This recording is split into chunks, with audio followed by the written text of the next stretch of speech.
Amém, igreja? Glória a Deus. Emma, cansou, Má? Que dia maravilhoso, não é mesmo?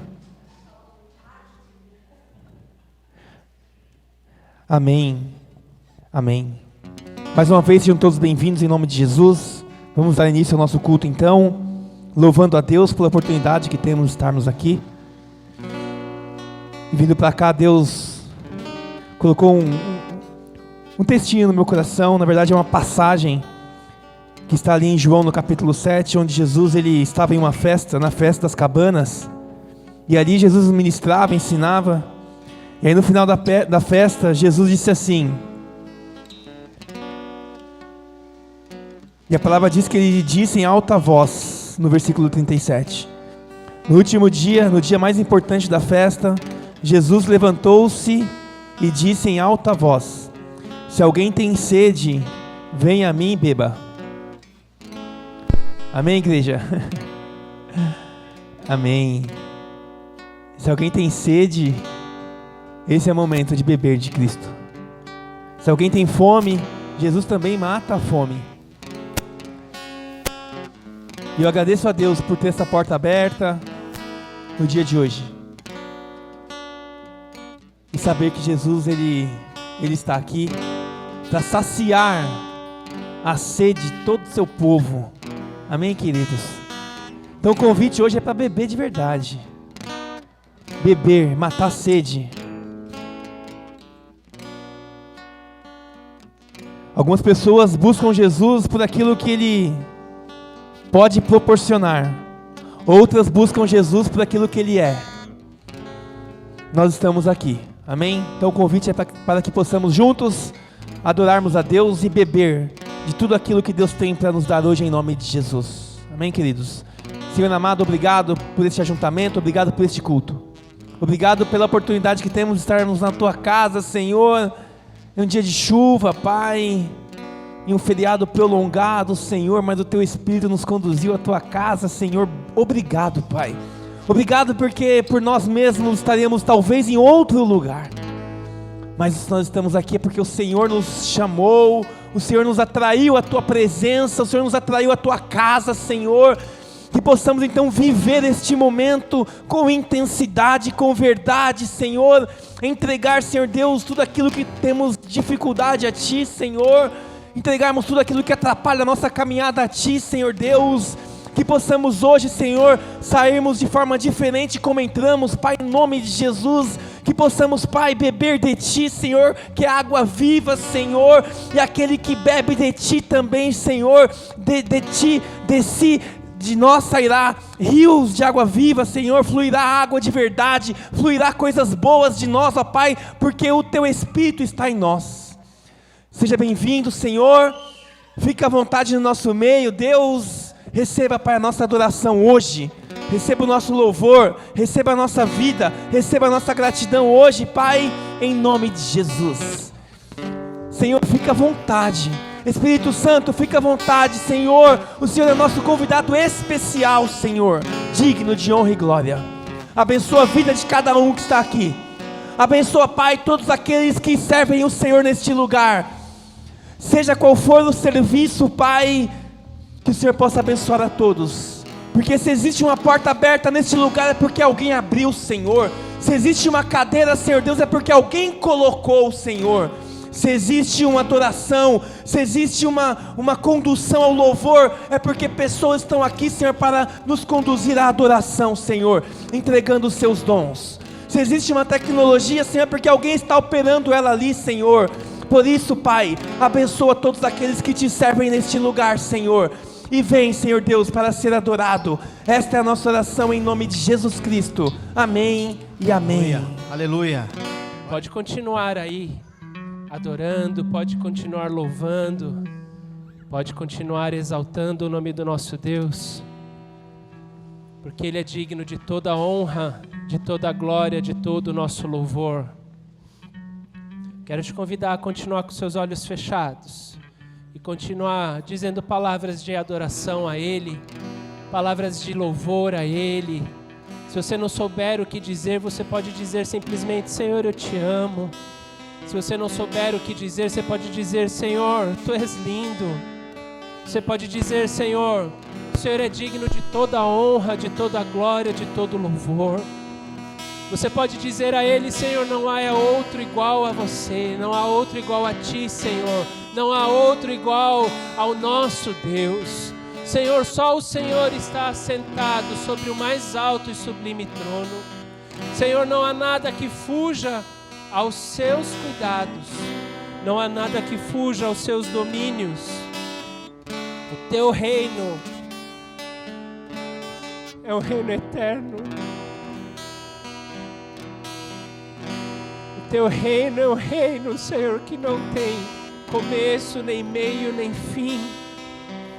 O Teu reino, Senhor, Ele permanece, Ele existe. Só o Senhor é Deus, só o Senhor é Deus. Só o Senhor é digno de toda honra, de toda glória, de todo louvor. Continue adorando a Ele, continue entregando a Ele o seu louvor. Você que está aqui na igreja, você que está pela internet, louve e bendiga o nome do teu Deus. Reconheça que só Ele é digno de toda a honra, de toda a glória, de todo louvor. Reconheça que a presença dEle é a coisa mais santa, é a coisa mais maravilhosa, é a coisa mais tremenda. A presença do Senhor no meio dos louvores do seu povo é algo que deve ser adorado, é algo que deve ser valorizado. O Senhor, Ele habita no meio dos louvores, o Senhor, Ele habita no meio do seu povo. O Senhor inclina os seus ouvidos do alto do trono da sua glória para ouvir o nosso louvor, para ouvir a nossa adoração a Ele. Nesse momento você tem a atenção do Deus Todo-Poderoso. Eu quero te convidar a aproveitar esse momento para você dizer a Ele tudo aquilo que você gostaria de poder dizer. De poder dizer a Ele o quanto você o ama, de dizer a Ele o quanto Ele é louvado, o quanto Ele é adorado, o quanto Ele é desejado, de dizer a Ele o quanto Ele é digno de toda a honra, de toda a glória. Eu quero te convidar a você aproveitar essa oportunidade de estar diante do ser mais tremendo de todo o universo, mais importante. Eu quero te convidar a você aproveitar que você está diante do Rei do Universo e que Ele tem as suas atenções voltadas para você. E eu quero te convidar agora a dizer a Ele, aproveitar essa oportunidade. Se você puder correr diante dEle e dar um abraço nele, se você puder diante dos olhos dele se ajoelhar e apenas o adorar e apenas o bendizer. Se você puder diante dele dizer palavras de amor, dizer palavras de rendição: Senhor, eu me rendo diante de ti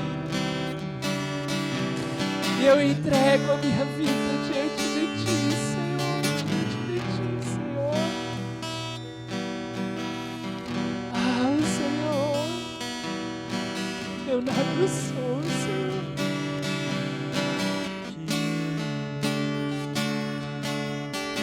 Eu nada tenho em mim, Senhor, a não ser o coração quebrantado, Senhor, diante de ti, Senhor. Mas eu te louvo e te exalto, porque a tua palavra nos garante, Senhor, que nós não precisamos de mais nada. Apenas um coração contrito e quebrantado diante de ti, Senhor, é o que o Senhor precisa, Senhor, para receber, Senhor, as nossas vidas, para ser nos transformar e fazer de novo, para ser nos levantar, Senhor, como testemunha, Senhor, do teu reino sobre essa terra. para, Senhor, em Teu nome, Senhor, desfazermos toda a obra, Senhor, das trevas sobre essa terra, para, Senhor, diante de Ti podermos Te adorar e render todo louvor que o Senhor é digno de receber, Senhor.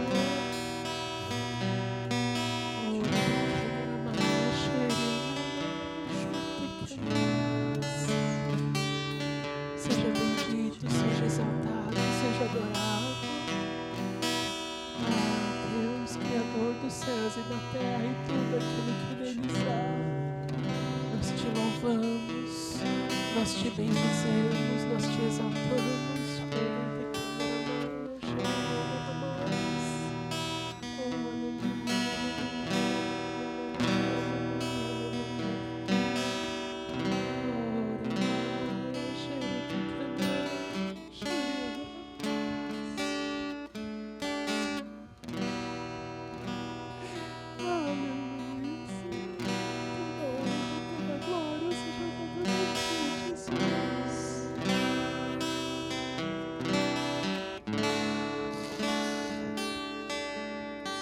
Aleluia, Senhor, seja louvado, seja bendito, seja exaltado, Senhor.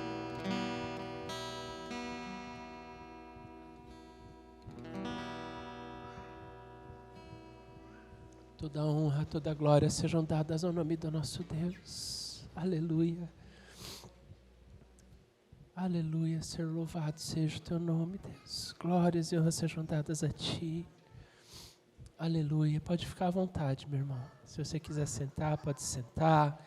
Se quiser ficar em pé, pode ficar. Se quiser ficar ajoelhado, pode estar. Estamos diante da casa, estamos na casa do nosso Deus, diante da presença dEle.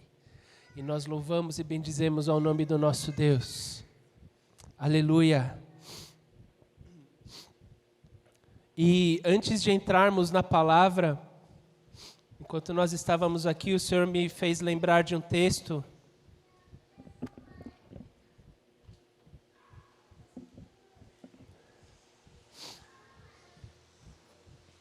que está no livro do profeta Joel, no capítulo 2, o versículo 28 diz o seguinte: E depois disso derramarei do meu espírito sobre todos os povos, e os seus filhos e as suas filhas profetizarão, e os velhos terão sonhos e os jovens terão visões. Até sobre os servos e as servas derramarei do meu espírito naqueles dias. Mostrarei maravilhas no céu e na terra, sangue, fogo e nuvens de fumaça. E o sol se tornará em trevas e a lua em sangue, antes que venha o grande e temível dia do Senhor. E todo aquele que invocar o nome do Senhor será salvo, pois conforme prometeu o Senhor no Monte Sião e em Jerusalém, haverá livramento para os sobreviventes, para aqueles a quem o Senhor chamar. Aleluia! E a palavra do Senhor não é hoje ainda no estudo do livro de Atos, onde nós vamos ver o início do cumprimento dessa promessa do Senhor sobre a igreja, sobre a nossa humanidade. Mas o Senhor me chamou a atenção essa semana para algo que está acontecendo, inclusive neste momento. E eu quero pedir para o David, ele vai compartilhar com os irmãos um vídeo. Primeiro aquele vídeo, David, da postagem, depois a gente vai para aquela outra parte que você identificou.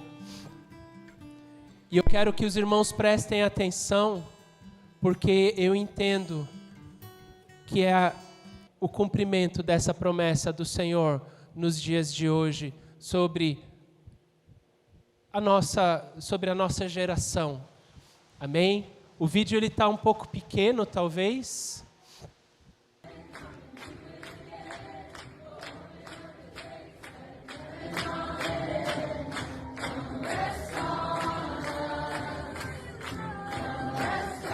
E esse vídeo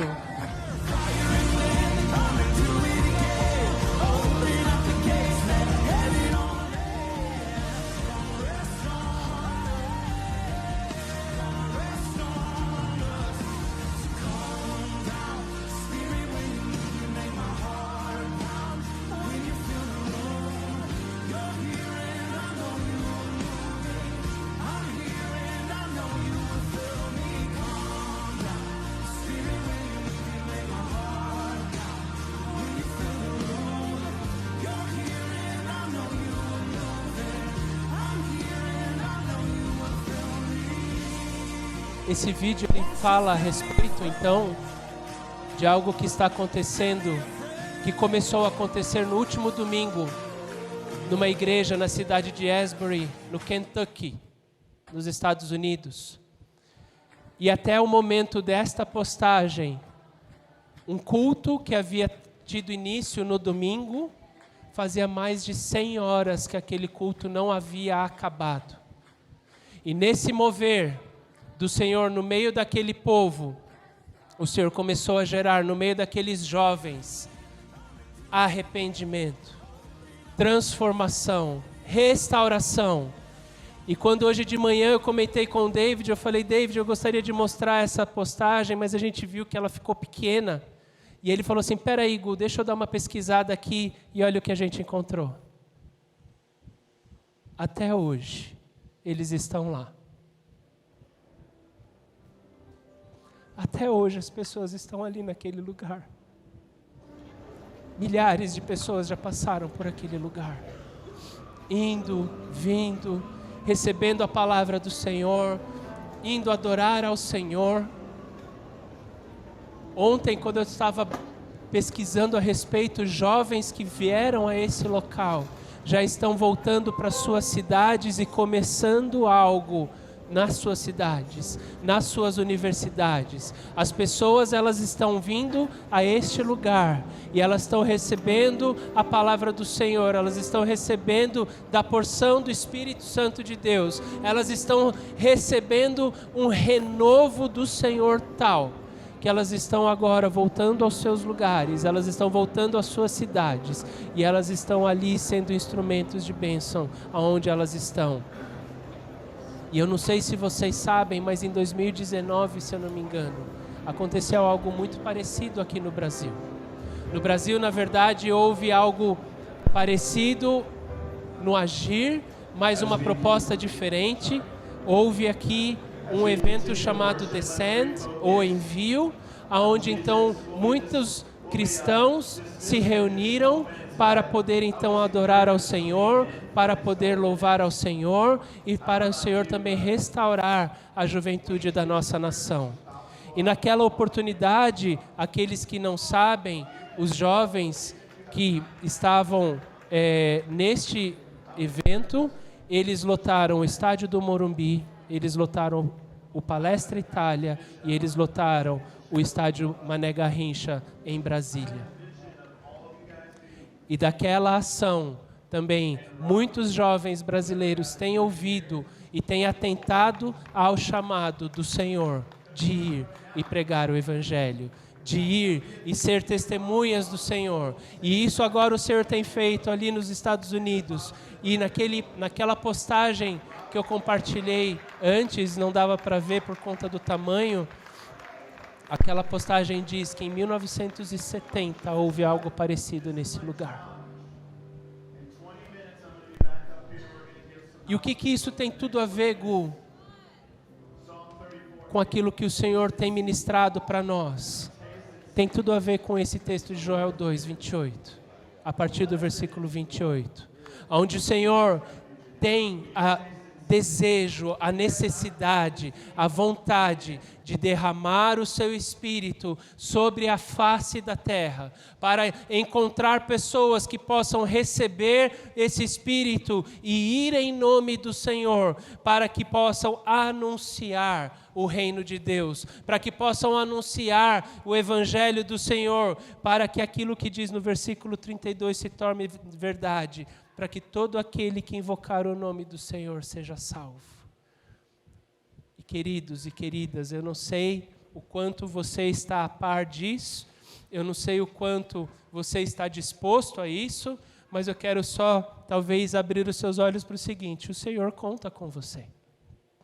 Ana, Delson, Ri, Bispo, Domingos, Fofa, Vini, Duda, Sônia, David, Diego, Nanda, Dico, Van, Naya, minha mãe, Tia Diná, Tati, Ronaldo, eu, e cada um daqueles que estão aqui, cada um daqueles que estão acompanhando pela internet, cada um daqueles que fazem parte do corpo do Senhor, o Senhor tem nos chamado para sermos as suas testemunhas.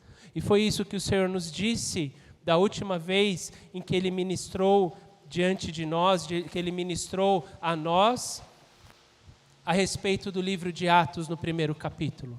Onde o Senhor disse que nós, a igreja, seríamos as testemunhas dEle, onde nós estivéssemos, onde nós fôssemos, que seríamos testemunhas do Senhor dentro da nosso raio de ação, mas também muitas vezes o Senhor nos levaria para longe, né? Como o Senhor diz ali no capítulo 1 de Atos, onde o Senhor disse que nós seríamos as suas testemunhas em Jerusalém, na Judéia, Samaria e até os confins da terra. Na nossa realidade, o Senhor está dizendo assim: olha, você vai ser a minha testemunha no meio da sua família, no meio do seu trabalho, vai ter lugares que eu vou te levar e você vai ser minha testemunha ali naquele lugar. Olha, vão ter vezes em que eu vou te tirar do meio da casa dos seus pais, eu vou te tirar do meio da sua família e eu vou te levar, porque eu tenho ali uma vida, que eu tenho algo para fazer. E o Senhor tem chamado a cada um de nós, o Senhor tem despertado a nossa atenção para sermos essas testemunhas. E cabe a nós aceitarmos ou não. Pessoas têm aceitado, pessoas têm se disposto. Quer dizer que então eu preciso participar de um evento desse? Eu gosto de uma frase, uma vez ouvindo um moço ex-satanista, e ele contando a respeito do processo dele de conversão e transformação, ele disse a seguinte frase, porque muitas pessoas imaginam que é algo tremendo, que então essa pessoa, ela precisou passar por um processo tal de transformação. Ele falou assim: foi um pastor orando comigo e eu fui liberto. E ele falou assim: simples assim, poderoso assim. O Senhor Jesus é simples, mas poderoso. À vista de um jovem que não podia ver, ele sarou, juntando saliva na terra e passando nos seus olhos. Com outros ele falava assim: vão se lavar. E as vistas deles eram restauradas. De fato que o Senhor, Ele atua da maneira mais imprevisível, mas simples. A gente não precisa necessariamente participar de algo assim para sermos as testemunhas do Senhor. Mas o Senhor quer poder nos usar de uma forma tremenda, e é isso que o Senhor tem nos chamado, e é isso que o Senhor tem nos preparado, e é isso que o Senhor tem para nos dizer nessa manhã. É isso que o Senhor tem para nos dizer através da leitura do livro dos Atos dos Apóstolos, para que nós possamos ver qual é o chamado que nós temos. E às vezes, queridos, e eu estava conversando ontem com o pastor Ricardo a respeito disso, como muitas vezes a visão que existe atualmente sobre igreja é uma visão tão distorcida daquilo que a palavra nos diz, o que é ser igreja. E é isso que o Senhor está nos chamando a atenção. Ele está nos chamando ao princípio. Ele está dizendo o seguinte: olha, revejam a referência. Revejam a referência, para que vocês possam então identificar aonde vocês estão acertando, mas também onde vocês precisam corrigir. E daqui para frente vocês possam agir dessa forma. E é para isso que o Senhor tem chamado a nossa atenção. É para isso que o Senhor tem ministrado as nossas vidas através desse livro de Atos. Amém? E é isso que o Senhor então, na continuidade então do livro de Atos, eu quero convidar os irmãos a ficarem em pé, para que nós possamos ler a palavra do Senhor, que está no primeiro capítulo do livro de Atos. Nós vamos ler, então, da última vez em que foi ministrada aqui a palavra, nós lemos até o versículo 11, e hoje nós vamos ler do versículo 12 ao versículo 26. Então, Atos no capítulo 1, do versículo 12 ao versículo 26, diz o seguinte, a palavra do Senhor na minha versão. Então eles voltaram para Jerusalém, vindo do monte chamado das Oliveiras, que fica perto da cidade, cerca de 1 quilômetro.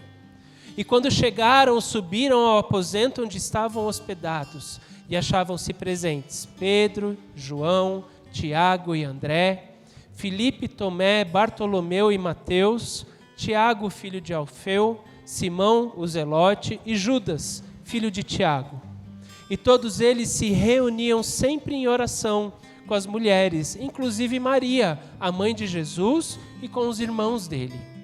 E naqueles dias Pedro levantou-se entre os irmãos, um grupo de cerca de 120 pessoas, e disse: Irmãos, era necessário que se cumprisse a escritura que o Espírito Santo predisse por boca de Davi a respeito de Judas, que serviu de guia aos que prenderam Jesus. Ele foi contado como um dos nossos e teve participação nesse ministério. Com a recompensa que recebeu pelo seu pecado, Judas comprou um campo, ali caiu de cabeça, seu corpo partiu-se ao meio e as suas vísceras se derramaram. E todos em Jerusalém ficaram sabendo disso, de modo que na língua deles esse campo passou a chamar-se Aceldama, isso é, campo de sangue. Porque, prosseguiu Pedro, está escrito no livro de Salmos: fique deserto o seu lugar e não haja ninguém que nele habite, e ainda que outro ocupe o seu lugar. Portanto, é necessário que escolhamos um dos homens que estiveram conosco durante todo o tempo que o Senhor Jesus viveu entre nós, desde o batismo de João até o dia em que Jesus foi elevado dentre nós às alturas. É preciso que um deles seja conosco, testemunha da sua ressurreição. E então indicaram 2 nomes, José, chamado Barsabás, também conhecido como Justo, e Matias. Depois oraram: Senhor, Tu conheces o coração de todos. Mostra-nos qual desses 2 tens escolhido para assumir esse ministério apostólico que Judas abandonou, indo para o lugar que lhe era devido. E então tiraram sortes, e a sorte caiu sobre Matias. E assim ele foi acrescentado aos 11 apóstolos. Senhor Deus e Pai, aqui está a Tua palavra, Senhor. E nós Te louvamos e agradecemos por ela. Te louvamos e agradecemos, Senhor, porque a Tua palavra ela é viva, ela é eficaz, ela penetra, Senhor, mais profundo do que uma espada de 2 gumes, Senhor, e ela nos ajuda, Senhor, a discernir alma de espírito. Ela ajuda, Senhor, a discernirmos, Senhor, aquilo que é a Tua palavra, aquilo que é a Tua vontade, daquilo, Senhor, que é a nossa carne, daquilo que é a nossa vontade. E nós Te pedimos agora, Espírito Santo de Deus, que o Senhor possa ministrar aos nossos corações, que o Senhor possa trabalhar nas nossas vidas, que o Senhor possa nos ajudar, Senhor, a revermos, Senhor, as nossas vidas. Ajuda-nos, Senhor, a examinarmos, Senhor, a nós mesmos, Senhor. E que seja o Teu Espírito a ministrar, Senhor, a cada um de nós. Que o Senhor tenha, Senhor, total liberdade no nosso meio também, para, Senhor, ministrar as nossas vidas, através das nossas vidas, e que em nome de Jesus, Senhor, a Tua palavra que será lançada, Senhor, possa cair em terra fértil, que as nossas mentes e corações estejam preparados para receber a porção da Tua palavra, a semente que o Senhor irá lançar a nós, e que essa semente ela possa germinar, ela possa dar frutos, e esses frutos multiplicarem e permanecerem em nome de Jesus. É o que nós Te pedimos e agradecemos, Senhor, em nome de Jesus. Amém. Podem se assentar, queridos.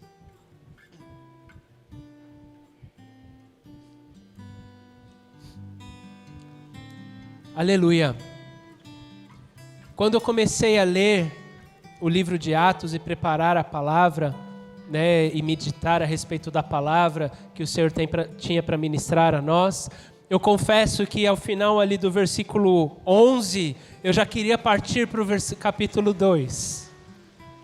E para aqueles que já leram o livro de Atos, sabem o que acontece no capítulo 2. Para aqueles que não sabem, não vou dizer. Venham e assistam ao próximo culto, à próxima ministração dessa palavra.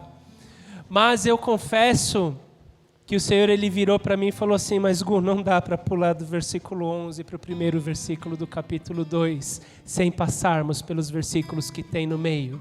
Afinal de contas, a palavra do Senhor, ela é inspirada por Deus nos seus mais nos seus menores detalhes.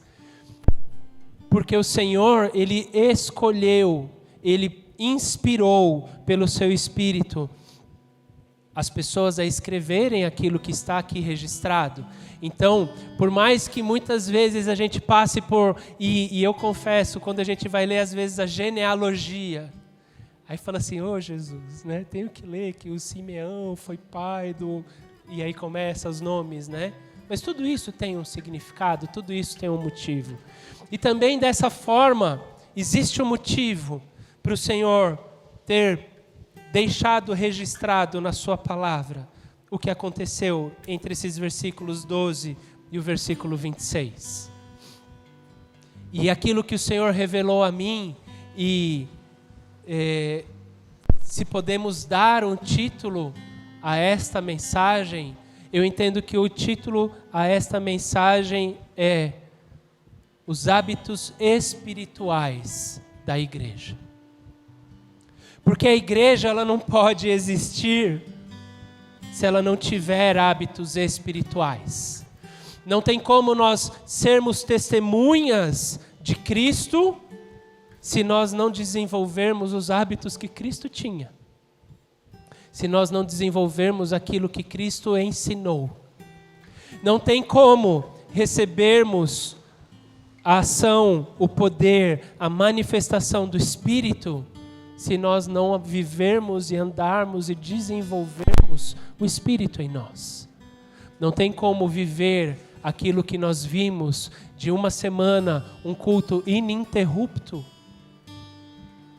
sem pessoas comprometidas em desenvolver hábitos espirituais. Não tem como sermos igreja sem desenvolvermos hábitos espirituais. E aqui, na palavra do Senhor, nós vemos nesse pequeno trecho muitos hábitos espirituais, que é aquilo que o Senhor quer ministrar a nós e chamar a nossa atenção nessa manhã. Amém? E o primeiro hábito nós podemos encontrar lendo ou relendo os versículos 12 e 14 de Atos no capítulo 1, que diz assim: então eles voltaram para Jerusalém, vindo do monte chamado das Oliveiras, que fica perto da cidade, cerca de 1 quilômetro. E quando chegaram, subiram ao aposento onde estavam hospedados, e achavam-se presentes Pedro, João, Tiago, André, Filipe, Tomé, Bartolomeu e Mateus, Tiago, filho de Alfeu, Simão o Zelote e Judas, filho de Tiago. E todos eles se reuniam sempre em oração com as mulheres, inclusive Maria, mãe de Jesus, e com os irmãos de Jesus. Então aqui o que nós podemos ver nesse primeiro versículo, o hábito que o Senhor quer chamar a nossa atenção, está ali no versículo 14, dizendo que todos eles se reuniam sempre em oração. Não tem como nós sermos igreja sem oração. Não tem como nós andarmos no caminho do Senhor sem conversarmos com Ele. E tem gente que fala assim, mas eu não sei orar. Não tem fórmula secreta. Orar é falar com Deus, conversar com Deus. E o Senhor, Ele é aquele que quer ouvir a nossa voz. Deus é um Deus de relacionamento. E esse relacionamento, como todo e qualquer relacionamento, ele vai evoluindo. Aqueles que namoram, aqueles que são casados, aqueles que foram casados, um dia olharam para o seu namorado, para a sua namorada, mas ainda não era namorado ou namorada.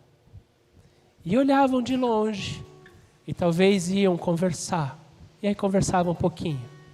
E eu vou aproveitar que a Gra não está aqui. Brincadeira.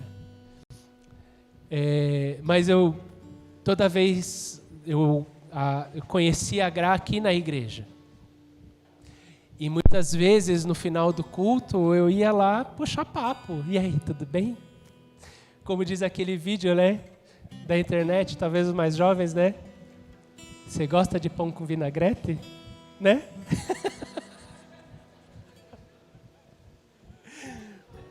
Você gosta de pão com vinagrete? Né?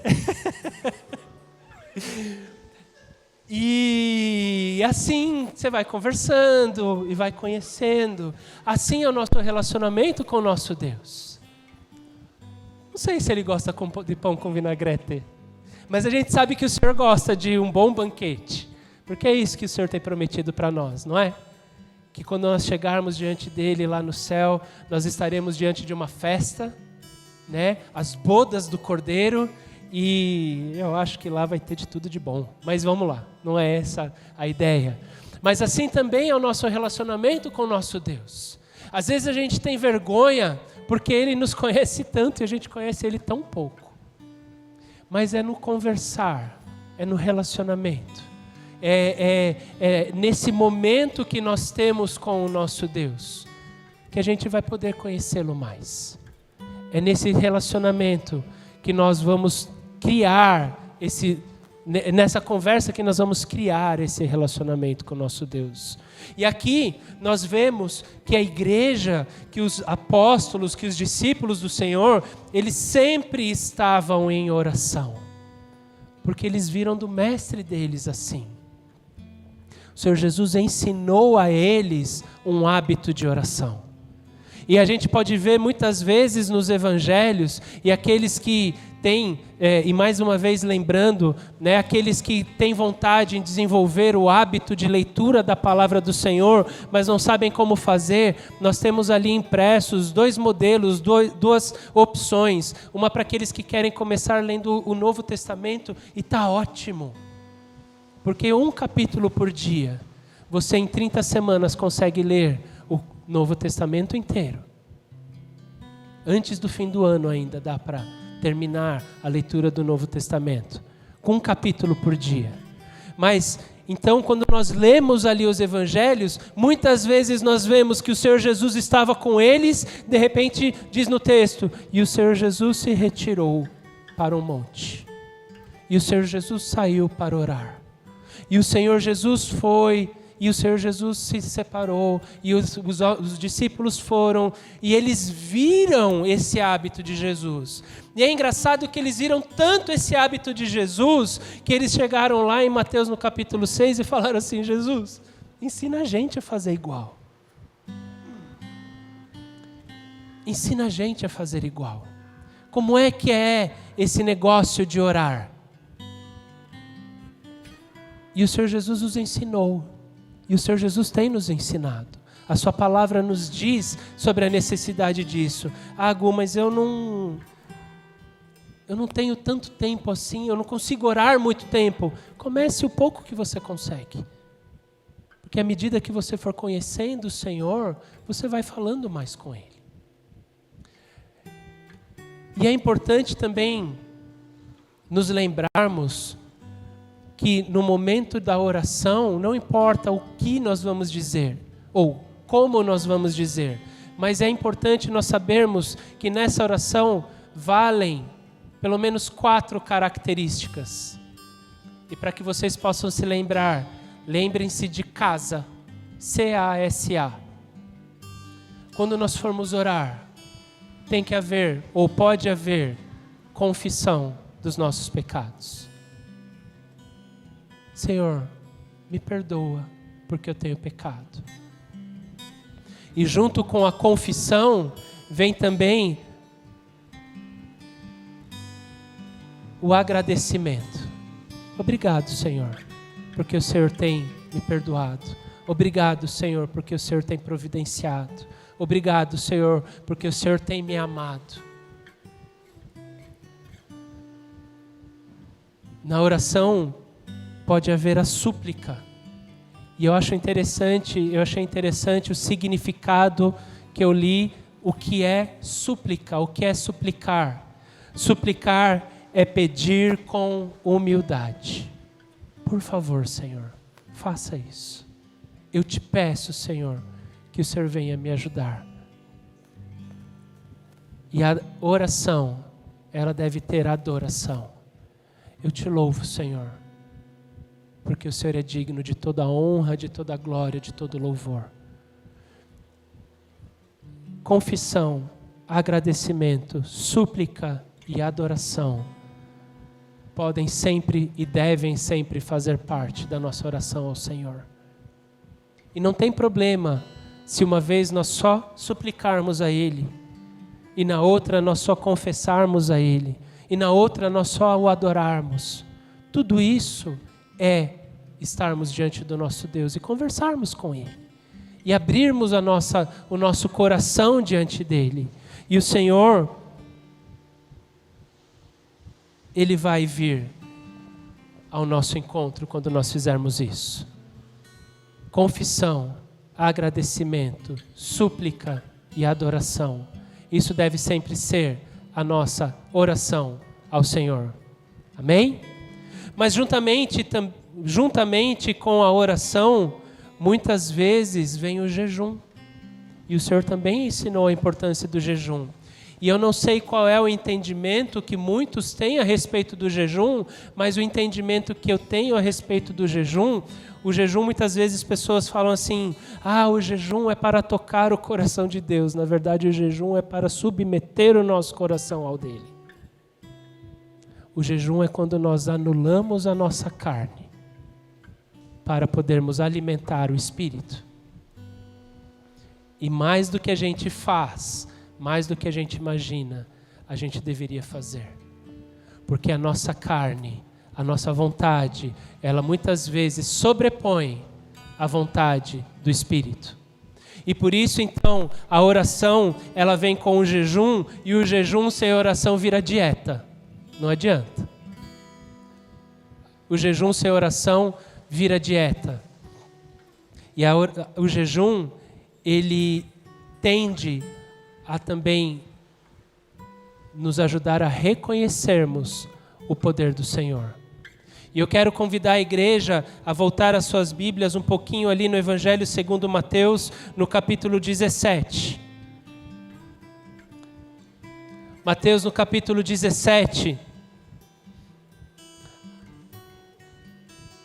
É engraçado que Mateus começa, no capítulo 17, ele começa descrevendo a respeito de uma experiência tremenda que os discípulos de Jesus tiveram. Ele subiu ao monte, alguns dos seus discípulos foram ali com ele, e Jesus se transfigurou diante deles. E eles puderam ver a glória do Pai através de Jesus, eles puderam ver Moisés, eles puderam ver Elias, e eles puderam estar ali diante do Senhor. Eles ouviram a voz do Pai dizendo, olha, esse é o meu filho, ouçam o que ele tem para dizer. E aí então eles estavam descendo, e quando eles estavam então descendo, diz a palavra do Senhor que um pai chegou diante de Jesus, ali a partir do versículo 14, e ele falou assim, Senhor, eu preciso da sua ajuda, porque é o seguinte, eu tenho um filho que ele está endemoniado. Isso acho que está a partir do versículo 15, David, se você quiser. O meu filho está sofrendo, e muitas vezes ele cai no fogo, ou ele cai na água. E ele diz assim, ali no versículo 16, eu trouxe aos teus discípulos para que eles pudessem expulsar ou curar, mas eles não puderam fazer nada. E aí o Senhor Jesus dá uma chamada geral ali no versículo 17, e no versículo 18 o Senhor Jesus repreendeu o demônio, e esse demônio saiu do menino, e daquele momento em diante ele ficou curado. Mas o que vem aqui é no versículo 19. Diz ali então que no versículo 19, diz então que os discípulos aproximaram-se de Jesus em particular e perguntaram, por que é que nós não conseguimos expulsá-lo? E vale a pena dizer que antes disso, capítulos antes, Jesus já havia delegado aos seus discípulos autoridade e poder em seu nome para expulsar demônios. E aí eles chegaram e falaram assim, Jesus, eu não entendi. O Senhor virou para nós e disse que a gente tinha autoridade para expulsar, para poder manifestar o seu poder em seu nome. Por que nesse caso a gente não conseguiu? E aí Jesus respondeu para eles no versículo 20, porque a fé que vocês têm é pequena. E eu asseguro que se vocês tiverem fé do tamanho de um grão de mostarda, vão poder dizer a esse monte, vai daqui para lá, e ele irá, e nada será impossível para vocês. Mas esta espécie só sai pela oração e pelo jejum.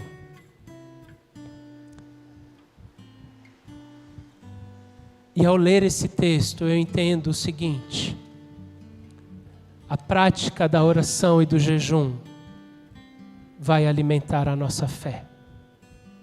E a nossa fé, que é microscópica, poderá chegar ao tamanho de uma semente de mostarda. E quando ela for desse tamanho, vai ser aquilo que diz no versículo 20: nada será impossível para nós. Poderemos dizer a esse monte, vai daqui para lá, e ele irá. E nada será impossível para vocês. Se o jejum e a oração não tivessem a ver com fé, Jesus não teria dito isso aqui. E muitas vezes a gente só pega esse trecho e a gente fala assim, porque olha, temos que jejuar e temos que orar para que possamos expulsar demônios. Na verdade, a gente tem que orar e a gente tem que jejuar para que a nossa fé seja trabalhada de tal forma que então nós iremos crer. Porque ao jejuar e a orar, nós vamos reconhecer que nós nada somos e vamos reconhecer que Deus ele é tudo. E a partir desse momento, nós poderemos trabalhar a nossa fé.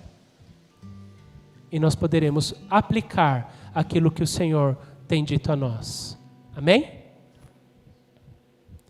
Voltando ali ao livro de Atos. Então nós temos visto que o primeiro hábito que é apresentado é a oração e a oração com jejum também. E o segundo hábito, ele vem descrito ali a partir do versículo 15 até o versículo 22, onde Pedro então começa ali a descrever o que a palavra diz. E Pedro ele começa a repensar a respeito de tudo aquilo que havia passado, e ele diz o seguinte, olha gente, era necessário que essas coisas acontecessem, porque a palavra do Senhor nos disse que assim aconteceria. E desta forma, queridos, o segundo hábito que nós temos que desenvolver é conhecer a palavra. Não tem como. Não tem como nós sabermos se aquilo que está acontecendo nas nossas vidas tem a ver com a palavra do Senhor ou não, com a vontade dele ou não, se a gente não conhece a vontade dele. E Pedro ali, e olha só, Jesus ele havia sido crucificado, havia ressuscitado e Jesus havia ido para o céu. E de repente os seus discípulos se viram ali sozinhos. E eles falaram assim, tá certo isso ou não tá? Será que é isso ou não é? E aí Pedro começou a meditar a respeito da palavra. Começou a lembrar aquilo que a palavra diz. E ao meditar a esse respeito, ele conheceu que aquilo era sim a vontade do Senhor. E que também havia sido a vontade do Senhor que Judas tivesse agido da forma como Judas agiu. E muitas vezes a gente olha a nossa vida, a gente vê coisas ruins acontecendo e a gente acha que é coisa do diabo. Mas faz parte do plano que Deus tem para a nossa vida. Como nós aprendemos e o Senhor ministrou a nós no último domingo, existem momentos em que o Senhor vai pôr a nossa fé em prova, que teremos provações. E nesses momentos nós temos que ter o discernimento da palavra do Senhor para poder saber como agir. E eu quero convidar os irmãos a folhearem as suas Bíblias um pouquinho para frente. A segunda carta do apóstolo Paulo a Timóteo. 2 Timóteo no capítulo 3. O versículo 16 em diante.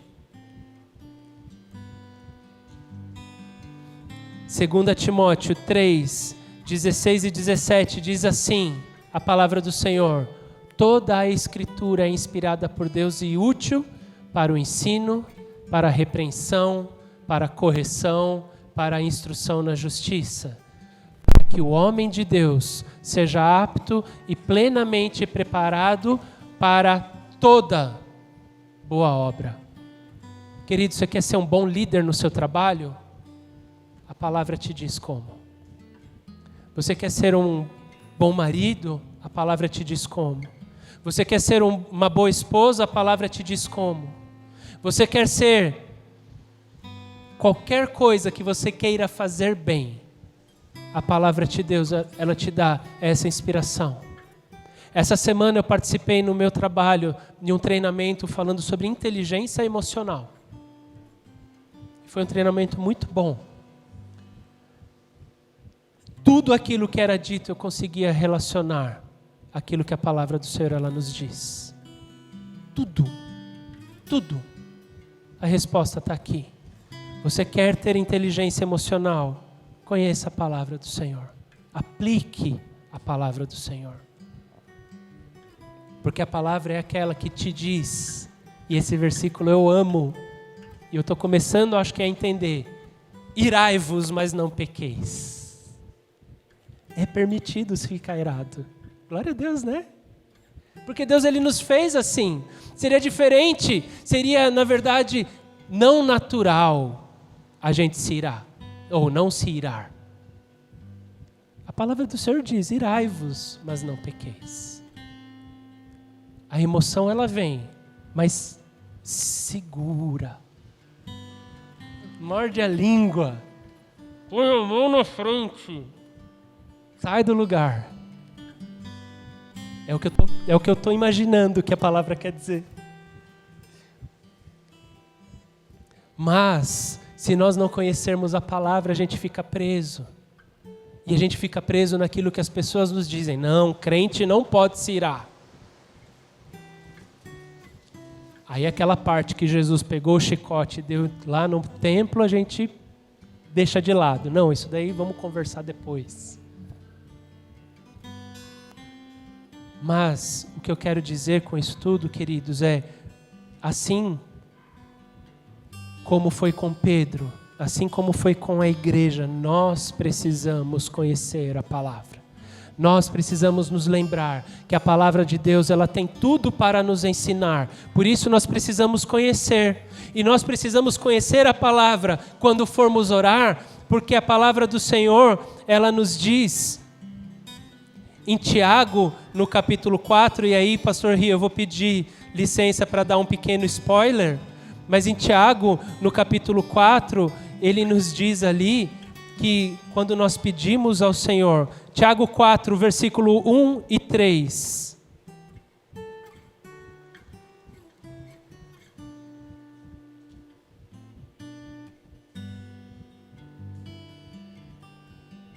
De onde vêm as guerras e contendas que há entre vocês? Não vem das paixões que guerreiam dentro de vocês? Vocês cobiçam coisas e não as têm. Matam e invejam, mas não conseguem obter o que desejam. Vocês vivem a lutar e a fazer guerras. Não têm por que não pedem. Quando pedem, não recebem, pois recebem por motivos errados para gastar em seus prazeres. E em 1 João, no capítulo 5, o versículo 14 e o versículo 15, ele diz assim: esta é a confiança que temos ao nos aproximarmos de Deus. Se pedirmos alguma coisa de acordo com a vontade dEle, Ele nos ouvirá. E se sabemos que Ele nos ouve em tudo o que pedimos, sabemos que temos o que dEle pedimos. Se você não recebe, é porque você não sabe pedir. E se você não sabe pedir, é porque você não conhece qual é a vontade de Deus para a sua vida. Quer saber? Quer conhecer? Quer receber aquilo que o Senhor tem para a sua vida? Conheça a palavra. E aí no momento da sua oração, coloque diante do Senhor. Mas também por isso a importância do jejum, porque não vai ser aquilo que você quer, mas é aquilo que Deus tem para a sua vida. E quando você jejua e você coloca, seja feita a sua vontade, Senhor, aí Ele pode atuar no nosso coração. E dessa forma, a gente não vai ser enganado. e a gente não vai se sentir frustrado, mas a gente vai ser transformado pela ação do Espírito. Amém?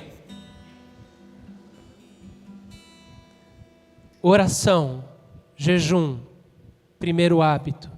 Segundo hábito, conhecer a palavra do Senhor. Terceiro hábito, vem ali no versículo 23.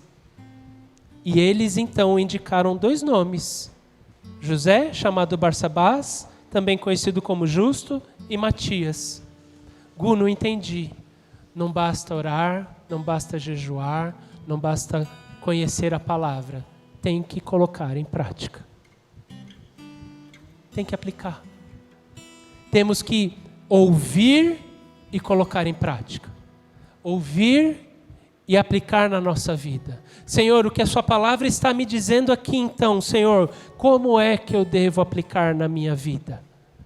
Que aí vem o quarto hábito, que é depender do Espírito Santo. Porque eles, no versículo 24, eles indicaram as pessoas, então temos que escolher alguém, escolhemos essas 2 pessoas, com base naquilo que a palavra nos diz. Senhor, o Senhor que sabe qual é a tua vontade, qual dos 2 nós devemos escolher? E aí o Senhor escolheu Matias. Orar, jejuar, conhecer a palavra, aplicar a palavra e pedir a orientação, pedir a direção do Espírito Santo de Deus em tudo o que nós formos fazer. Nas coisas mais simples, as coisas mais complicadas. O Senhor Jesus nos disse que nós nada podemos fazer sem Ele. Amém?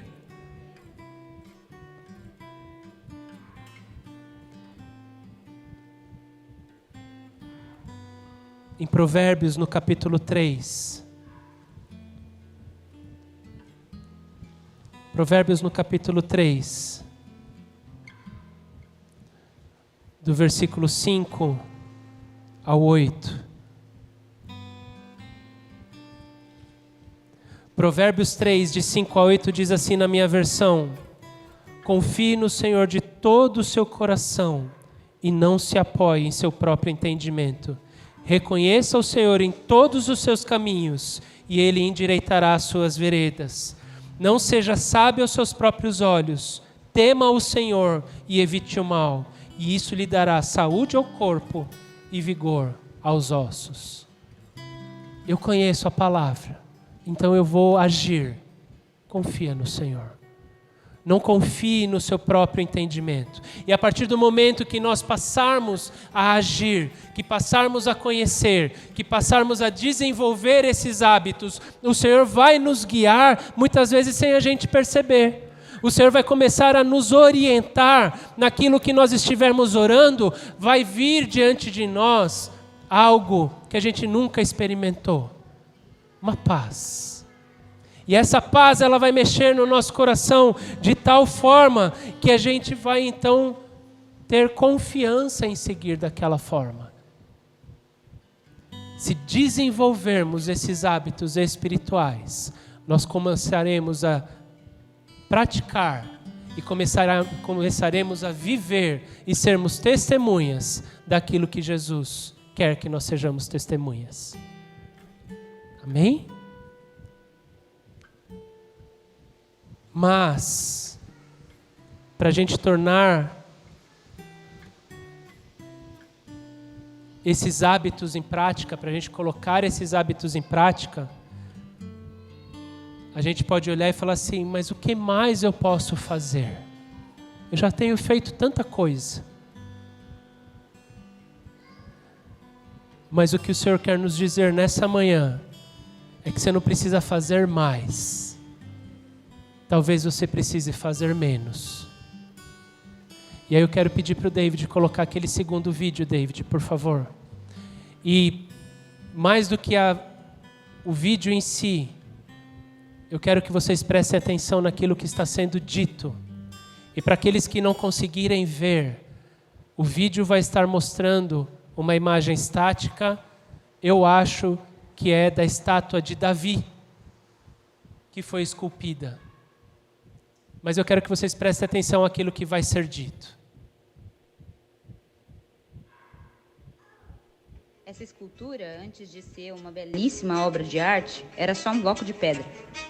O escultor esculpe por subtração. Ele tira do bloco até que a imagem se forme. O homem já estava no bloco, mas foi preciso menos e não mais para que ele aparecesse. Quando eu estou disforme, quando eu não vejo a imagem de Deus em mim, eu tenho a tentação de pensar que eu sempre preciso de mais. Deus, dá-me mais conhecimento, mais presença, mais do seu Espírito, mais graça. Porém, em Cristo, isso tudo já me foi dado. Talvez a resposta não seja mais. Talvez a resposta seja menos eu, menos de mim. E como escultor, por subtração, Deus vai retirando aquilo que me distorce, aquilo que te distorce. É um processo doloroso. Tenho chorado dia após dia, mas sei que a imagem final vai ser gloriosa. Cristo em nós, a esperança da glória. Eu creio. Essa escultura, antes... Aleluia. Talvez você possa olhar e falar assim, o que mais eu preciso fazer? E a resposta é, faça menos. Faça menos. Porque como foi dito, o Senhor tem trabalhado, o Senhor tem você. Mas a gente vai colocando mais de nós. Eu quero mais tempo meu. Eu quero mais isso, eu quero mais aquilo. E quanto mais nós queremos, menos nós nos parecemos com a vontade do Senhor. E para poder explicar bem esse texto, eu quero só que vocês prestem atenção num texto. E talvez que você medite a respeito dele. Esse texto está em Lucas no capítulo 10, a partir do versículo 38, eu vou ler para vocês. Caminhando Jesus e os seus discípulos, chegaram a um povoado onde certa mulher chamada Marta o recebeu em sua casa. Maria, sua irmã, ficou sentada aos pés do Senhor, ouvindo a sua palavra. E Marta, porém, estava ocupada com muito serviço. E aproximando-se dele, perguntou: Senhor, não te importas que a minha irmã tenha me deixado sozinha com o serviço? Dize-lhe que me ajude. E respondeu o Senhor: Marta, Marta, você está preocupada e inquieta com muitas coisas. Todavia, apenas uma é necessária. Maria escolheu a boa parte, e essa não lhe será tirada. A gente precisa fazer menos, trabalhar menos, estudar menos, limpar menos, cuidar menos, para que a gente possa ter mais tempo diante do nosso Deus. A gente consegue criar tempo para tudo. Se for para viajar, para evitar o trânsito do feriado, a gente levanta 3 horas da manhã, meia-noite, nem dorme.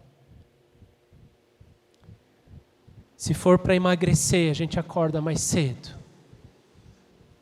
Se for para poder fazer algo que vai agradar um outro irmão, o nosso filho, a nossa filha, a gente faz sacrifícios de guardar, de se abster de coisas que são a nossa vontade, para poder atender a dele. Se nós amamos ao Senhor, igual ou mais do que amamos a essas vidas, do que amamos essas coisas, a gente precisa fazer menos estas coisas para poder estar diante do Senhor. Você não precisa fazer mais nada. Talvez nós precisemos fazer menos. E é engraçado porque essa palavra o Senhor colocou no meu coração no dia 7 de janeiro. E eu não tinha o hábito, nenhum desses, como hábito. E o Senhor me deixou 1 mês e mais um pouco praticando esses hábitos para poder chegar para vocês e falar: é possível. É possível. Eu tenho acordado, em relação ao que eu acordava antes, eu tenho acordado 1 hora mais cedo, para poder ter o meu tempo com o Senhor. Eu não estou dizendo, não quero que vocês olhem e falem: ele está dizendo isso. Não, eu só quero dizer, é possível. E o meu dia continua, eu vou te dizer, mais produtivo do que era. Não sejamos Marta, mas sejamos Maria. Tantas coisas, e essa foi uma palavra que o Senhor usou a vida do pastor Ri, muitos anos atrás, porque eu acho que foi antes da gente ir para os Estados Unidos. E o Senhor tem falado no meu coração a respeito disso. E às vezes a gente, como igreja, a gente acha que tem que ser Marta. Às vezes a gente, como igreja, acha que quanto mais nós fizermos, mais cristãos nós seremos. Só que a gente está fazendo muito e parando pouco para ouvir o Senhor. A gente está fazendo muito e está se afastando do nosso irmão. A gente está fazendo muito e a gente está deixando de ter o nosso tempo com o Senhor. Porque discípulo de Cristo é aquele que segue a Cristo, não que segue o pastor, não que segue o outro irmão, não que segue o marido ou que segue a esposa. Discípulo de Cristo segue a Cristo. Discípulo de Cristo é aquele que põe em prática o que Cristo fez. E Cristo nos ensinou a necessidade de orarmos e jejuarmos, de conhecermos a palavra, de aplicarmos a palavra e de buscarmos a orientação do Pai em tudo que nós formos fazer. E para fazermos isso, a gente não precisa fazer mais, a gente precisa fazer menos. Menos preocupações tomando as nossas forças e mais das nossas forças em favor do Senhor. E às vezes você pode olhar em uma frase que eu ouvi essa semana, que eu quero compartilhar com vocês. Para uma mudança de hábito, é necessário tornar fácil o novo hábito e difícil o que a gente quer abandonar. E essa moça que deu esse exemplo, ela falou que ela queria desenvolver o hábito de fazer exercícios todo dia. Ela dormia com a roupa do exercício dela. Ela dormia pronta. Para esse meu hábito, eu tenho deixado a minha Bíblia na sala, porque é onde eu leio. E eu deixo ela lá. Para diminuir o meu hábito de redes sociais, eu descadastrei a minha rede social no celular, que me obriga toda vez a ter que digitar senha. E quando eu vou parar para digitar senha, aí aquele Espírito Santo fala assim: mas por que você não faz uma outra coisa? E aí vem a inteligência emocional. Antes de eu fazer, eu ter condição de submeter isso ao Senhor, como diz em 2 Coríntios no capítulo 10, levando cativos os nossos pensamentos a Cristo, para que Ele possa fazer a vontade dEle.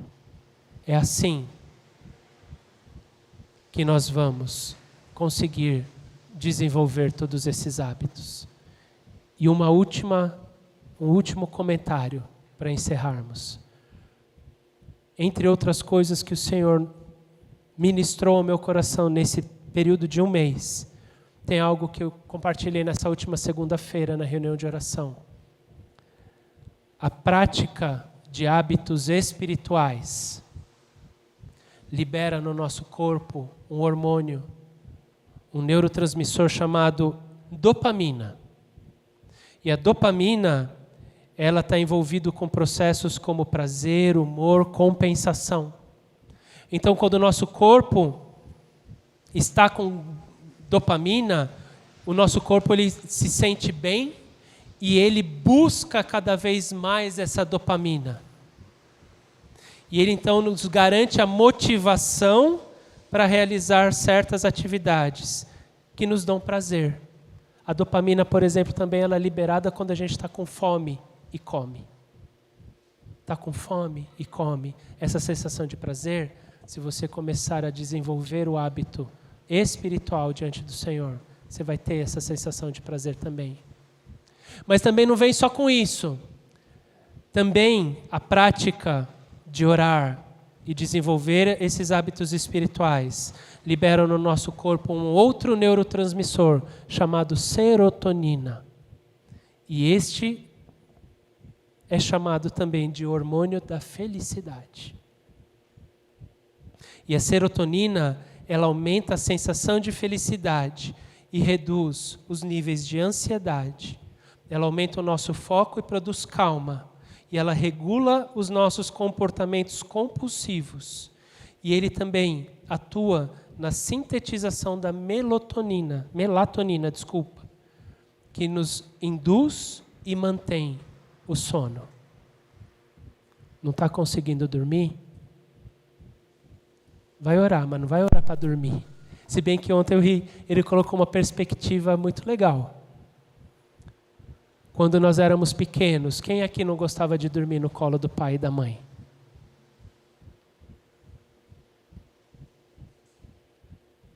Mas se você não está conseguindo dormir é porque você está muito ansioso.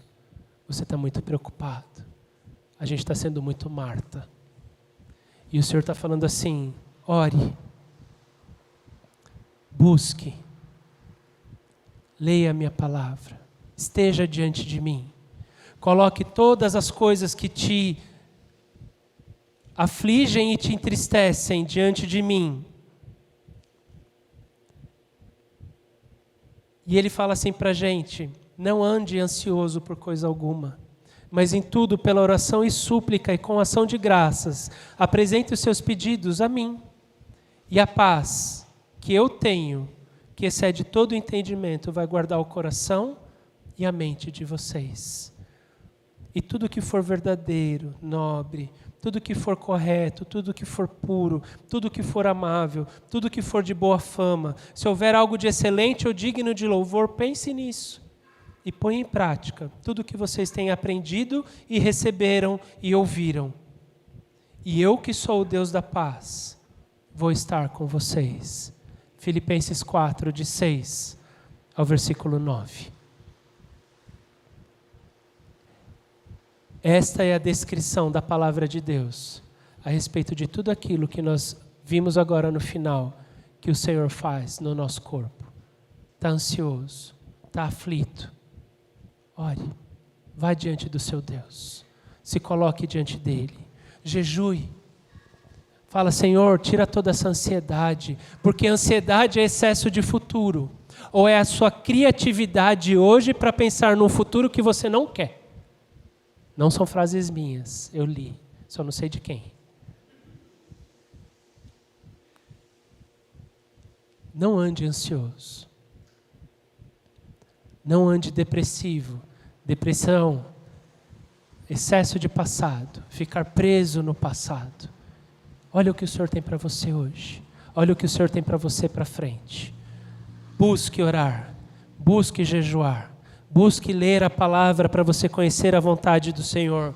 Busque aplicar a palavra. Mais do que quantidade, pega aquele trecho que falou ao seu coração e procure aplicar ele naquele dia, naquela semana, naquele mês, até que aquilo se torne algo habitual. E aí você passa para o próximo.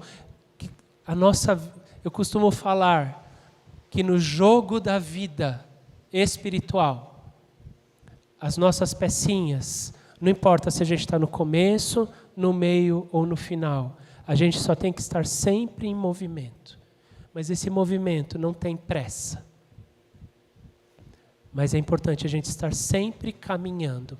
E se a sua velocidade hoje, nesse momento, é caminhar um pouquinho só, caminhe esse pouquinho. Gu, eu só tenho 5 minutos para orar ao Senhor. Faça uso desses 5 minutos. E aí desses 5 vão virar 10. Desses 10 vão virar 15. Desses 15 vai virar mais. Mas é importante colocarmos tudo isso em prática. Amém? Amém.